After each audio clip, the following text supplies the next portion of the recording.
What is this filthy place and why am I waking up in it? I want to play a game with you. Who's there? The rules of the game are simple. What do you want? What do you want from me? To leave this room, you need to make a video. Wait, you're saying to leave this room, all I need to do is make a video? That's no big deal. I make videos like all the time. The video must be on the topic of personal hygiene. Your life is in your own hands now. No, not personal hygiene. That's like the most boring topic possible. Anything else? Learning Morse code, deworming kindergarten teachers, anything but that. Can I just cut off my own leg? I love the chase and the hunt, and I set the pace when I'm running. I always take what I want and I always give it 100. Don't need a bank, no I'm funded. Play the game like it's nothing. I'm always thankful for something. Don't take for granted, stay humble. Now waiting, better believe in your mind, cause it's everything. You can mold, shape, find almost anything. Hey everybody, this is Praxis and welcome to my installment of the 30 Days of Preparedness collaboration series, which is a series that is a collaboration between a number of different prepping channel hosts. I was fortunate enough to be invited in. I was honored to be asked, but then I was a little bit horrified when I found out that my assigned topic was personal hygiene. Now, they told me that I could change it if I wanted to, but when I was thinking about it, it occurred to me that personal hygiene is probably the #1 most important topic when it comes to prepping and preparedness. Now you might ask yourself, are you sure about that, Praxis? Are you just trying to turn lemons into lemonade here? Well, the reason that I think that personal hygiene is really one of the most important topics when it comes to prepping and preparedness is because whenever there is an emergency situation, the biggest killer of people tends to be issues related to personal hygiene and sanitation. Whether it is a earthquake or a flood or a hurricane or a meteor impact or aliens invading by airdrop and bird flu infected clown zombies, the #1 killer doesn't tend to be the event itself, but the aftermath, and the aftermath as a result of the fact that people's hygiene and sanitation is compromised, and then disease and pathogens get into the population, and that's when the vast majority of the mortality tends to happen. So hygiene and sanitation probably is the most important topic when it comes to prepping and preparedness. I've decided to break this topic up into 3 main sections with 2 smaller topics we're going to talk about at the end, one of which is feminine hygiene, which I agree is probably going to be kind of awkward given that I'm the one talking about it. Before we get into those 3 topics though, I want to talk about kind of an overarching theme, and that is things that we don't need. Whenever it comes to prepping and preparedness, the easiest way to acquire items for your use is to figure out that you didn't need them in the first place, and then you don't even have to bother getting them. It can save you time, resources, money, energy, a lot of different things if you can kind of figure out the stuff that you don't need and check that off your list without having to worry about procuring it. And one thing before we get in, which is kind of hygiene related but not necessarily hygiene related, but I think a lot of people think about it in terms of hygiene, is deodorant. Now, deodorant is something that I've never really used. It's been a long, hot, sweaty summer, and yeah, you know, I've got the sweat stains under my pits when I'm working outside, but I don't have a reputation, at least nobody's ever told me to my face, that I have a reputation for being like that guy that stinks. Now, if you have been using deodorant for a long time and you decide to suddenly go off of it, there might be a transition period for your body, but it seems from my experience that bodies kind of you'll get used to the idea that the chemicals aren't being applied, and then they find kind of a stasis where they are healthy, and they don't seem to need that kind of thing. It's a completely optional idea. A lot of stuff related to hygiene is kind of optional. Some of it's very important, but some of it's optional. Deodorant is one of those optional things. We're going to talk about some more later. The first main topic that I want to talk about is cleaning your outer body surface. And when I break that up into further categories, being your hair, your face, and kind of everything else in your body. Here what we do is we use one soap to rule them all. I use Dr. Bronner's pretty much for everything. Dr. Bronner's is a liquid castile soap. There's also bar varieties of it, but it's a really nice, really natural soap that you can use for your body. You can use it for your face. You can even use it as a shampoo. We're going to talk later. You can actually use it as a toothpaste as well in a pinch. Dr. Bronner's is a really versatile tool that you can use for all sorts of different things, including washing dishes and all number of other things, washing laundry. It's just a really great natural soap, and if you are using gray water, if you're having your water go out into the landscape and using it for watering your plants, Dr. Bronner's is going to be something that's not going to kill your plants, and it'll actually nourish them, with the nutrients that are in it. So Dr. Bronner's is a soap that I use for all of my basic needs, and the one use that I don't use Dr. Bronner's for, as it relates to my body, is actually using it as shampoo, because I don't really use shampoo at all. On a couple of occasions, like if I'm outside and I get covered in rock dust or something like that, or I remember once I was using a paint sprayer and I didn't thing to put a hat on. I kind of dusted my whole head with paint, and it felt like I had kind of a helmet on my head. Under circumstances like that, I'll throw shampoo in to wash all that stuff out. But under normal circumstances, with short hair, I find that shampoo is not really a necessity. And a lot of people will say the same about soap for the rest of your body. Now, soap is something that I do use on my body and I do use on my face, but there is a whole spectrum of people that think that you absolutely have to scrub everything down, and some people are just like just warm water is fine. And I bring that up to illustrate that in an emergency situation, if you don't have all your normal things, you're probably going to be just fine. The one nice thing about never using shampoo on your hair is that when you do use shampoo on your hair, oftentimes it'll strip out your body's natural oils in your hair. Your hair can feel kind of like dry and brittle after that, and that's why people invented a conditioner. The shampoo ruins your hair, and then the conditioner tries to kind of put it back together again. If you don't ruin it in the first place, then you don't have to put it back together again. Now, I have short hair, and if people have long hair, I know it can be a little bit of a different story, but if you have short hair, shampoo is a very optional thing, and I go to without it 99.9999999 forever % of the time. I mentioned that Dr. Bronner's could be used as toothpaste, and that brings me to my second topic, which is dental hygiene. And I think dental hygiene is a really important topic to bring up because your dental hygiene health, it can impact all the rest of your body. If you have infections or things going wrong inside of your mouth, that can spread to all the rest of your body and create issues all throughout the rest of your person if you are not taking care of business up in here. Now, what we do here is we do a couple things. We will do obviously brushing our teeth, and you can use Dr. Bronner's soap for that. It does taste like soap, but it will work. But the other thing you can use as toothpaste is actual toothpaste, and we do that here pretty much all the time. And one of the great things about toothpaste is it has an incredibly long shelf life.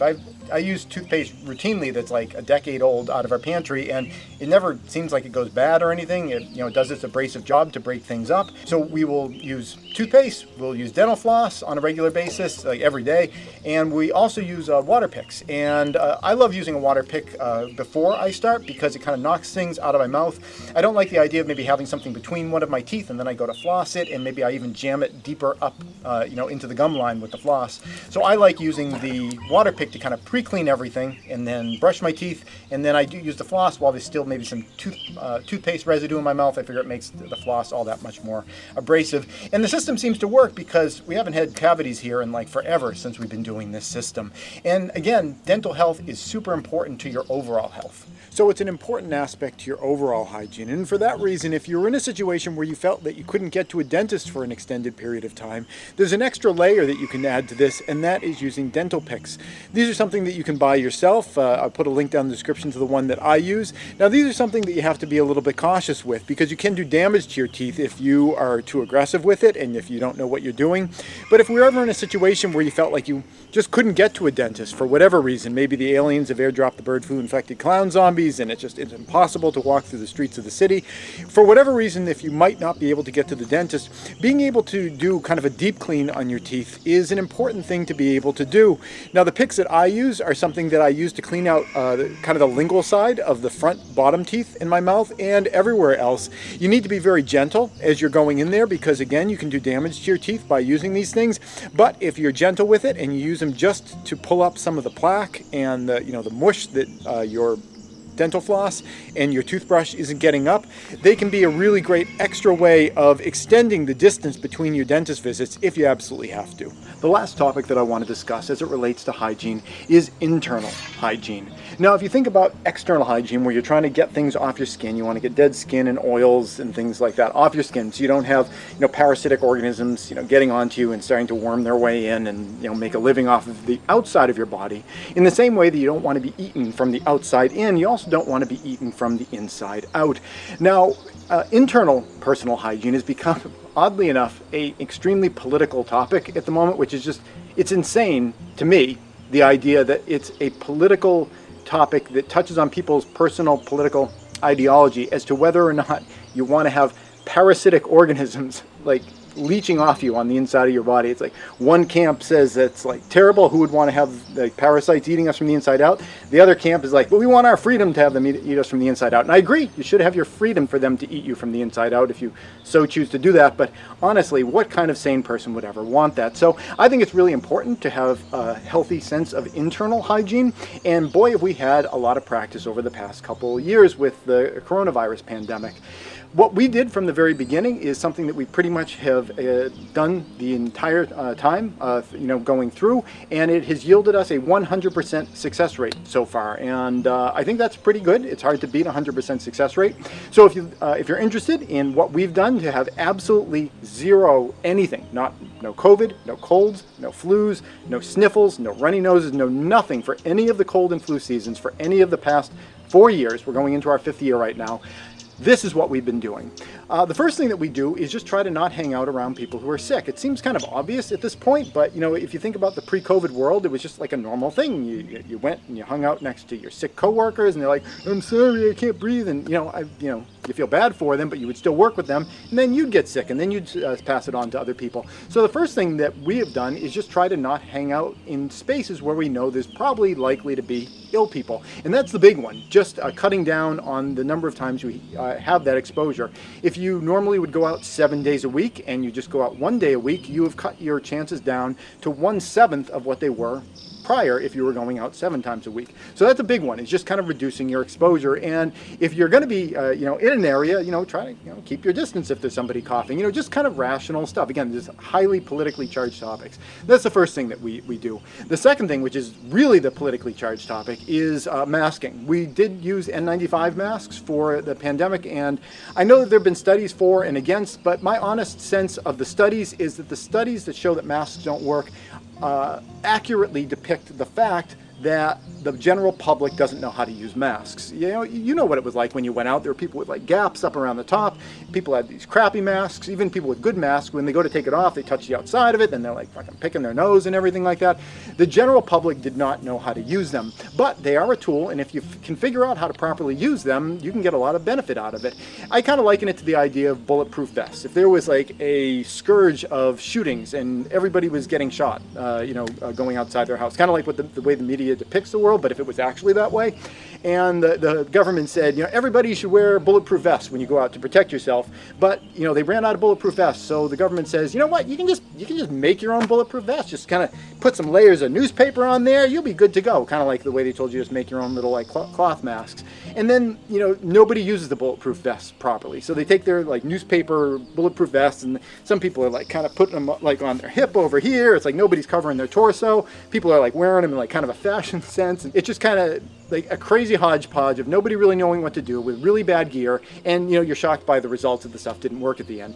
The idea that the general public could misuse bulletproof vests and use newspaper wadded up instead of actual Kevlar doesn't mean that a Kevlar bulletproof vest can't help you if you're smart enough to know how to use it and if you have a real one. So that's one extra thing that we did. Whenever we were going out, we would wear an N95 mask. We did it a little bit more at the beginning, and then we kind of started feathering out over the past couple years to the point where we just kind of neck them. And if you're going to be going in an area where you think there's going to be someone coughing, or you're in a grocery store and you want to get in a line behind someone that looks like they're kind of ill, you just pop the mask up, you do that, and that is something that we've been doing to try to just do an extra little layer of defense. They're not 100% effective, even if you do know how to use them. They're not a 100% guarantee, but it's one extra layer.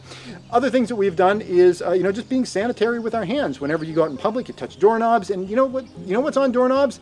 This. People wipe their nose, then they touch a doorknob. People cough in their hand, then they touch a doorknob. So unless you want people snot and people spit on your hand, and then you do whatever you do with your hands, like eat things and whatever. Unless you want that, washing your hands is kind of a good idea. We've done that. That's another layer that we've used. And the one last thing that we have done here is when there were things coming into the house, like mail or groceries, we're still running stuff through a UV sterilizer. We never stop because it's just none of these things have been such a big deal. It's not a big deal not to go out that often. It's not a big deal to like pop a mask off on your face if somebody's like coughing in your face. It's not a huge deal to wash your hands, and it's not a huge deal to take your groceries and throw them into a UV sterilizer when you get home. And one of the benefits of it is, I find for produce, I get the sense that it makes my produce last longer. Things don't rot as fast. And if you think about it, it makes sense, because you take, you know, like let's say a zucchini. You buy a zucchini in the grocery store. While it was sitting in the grocery store, you know, there are people touching it, people coughing on it. There's just kind of mold spores in the air, just naturally. These things are everywhere. They're around me right now. You know, they settle on that zucchini, and if you bring it home and just pop it in your fridge, the spores are still sitting there, and they're doing their thing, and they're living their lives, and they want to, like, you know, fulfill their destiny to eat that zucchini. If you pop them in a UV sterilizer first, you fry all those spores, and then you put the zucchini into your refrigerator, very, very pristine. So the added benefit of using a sterilizer, you know, a UV light sterilizer on your groceries, is that it seems to make the produce last a little bit longer. But the overall result of all of these different things that we've been doing for us have been a 100% cessation of any illnesses. And it is such a wonderful feeling to never be sick anymore. There's not that many people in the world that can claim the success record that we've had over the past 4 years, and it is just, it's really great. I mean, when I used to get a cold, it would like linger with me for like a week, and I'd have like a hacking cough, and I always say I'd get like a complimentary 2 weeks of post-nasal drip at the end. You know, it's just, it's gross, and who wants to deal with that? And if all you got to do to avoid that kind of thing is like just don't hang around with sick people. If you need to, just pop a little mask up, wash your hands, and occasionally sanitize things. It's a very small price to pay for all those combined weeks of sickness that I got to experience as weeks of health. And this is that section of the video that I promised you where I'm going to awkwardly try to stumble through feminine hygiene products.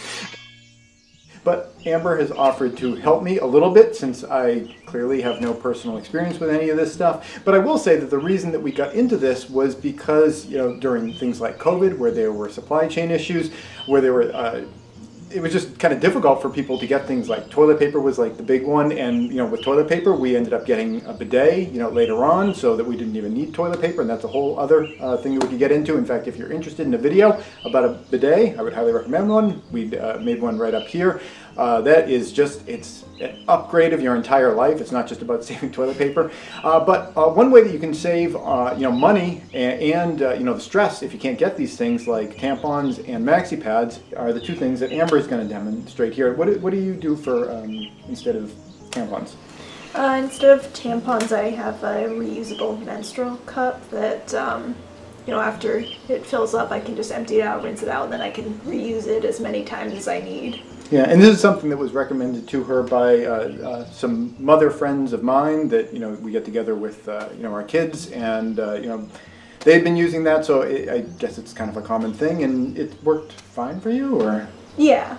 And it definitely wastes a lot less than going through a bunch of tampons. Yeah, and we've got a lot of tampons in our storage room. I think hundreds of tampons. And I know here in the preparedness community, one of the alternate uses of tampons is like if you get a bullet wound, you can shove tampons into it, I guess. So I guess I got to cross my fingers and hope for a lot of bullet wounds in post-SHTF situations, so we can, you know, otherwise those tampons literally would have been a waste. Could just stick some up your nose if you end up getting nosebleeds for whatever reason. Or for nosebleeds. Or it could be like, you know, a barter item in the future. It's like, hey, I got your tampons here, you know, so whatever. But, you know, if you want to get out of that black tampon market, having a cup is one way to do it. And you've had that for how long? I think almost a year now. Yeah, okay, yeah, and it's been working fine. Yeah. Okay, and to replace maxi pads, which are another thing that we got tons of up in our storage room, but we're not using them anymore because you have... I have replacement cloth pads that I can reuse after they, you know, get dirty. I can, you know, pre-soak them and then throw them in the washing machine. Then we can just use them again. All right, so that's all you do. You just pre-soak them, like let them soak for a while. And what about cleaning the cup? What's involved with that? I think you briefly mentioned that. Oh,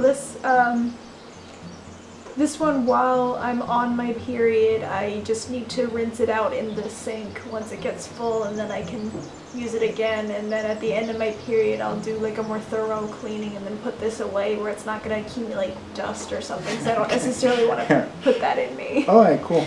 All right, so those are the things that we've got here, and they replace any need to ever buy tampons ever again or maxi pads ever again. And those are not particularly cheap. You know, it adds up, you know, buying that stuff month after month, year after year. So it saves a lot of money, and it eliminates any worry about having access to that kind of stuff during an emergency situation when, you know, you just may not be able to source a lot of it. Was that awkward? I think that was okay. I felt really awkward. We've all heard it said that if you want to conserve water while bathing, what you really need to do is shower with a friend. But anyone who's ever actually tried that knows that you're in that shower for well more than twice as long, so you're definitely using more than double the water. So if you really are in a situation where you need to conserve water, one good way to do it is to bathe yourself out of a little bucket or a bowl. The amount of water that's in this bowl right here is about 15 seconds worth of shower water if you're using a low flow shower head. A low flow shower head are the types of shower heads that are used to conserve water. They usually use around 1.1 gallons per minute, and that is considered to be an efficient use of the water. But the water I'm going to be using is 15 seconds worth of showering.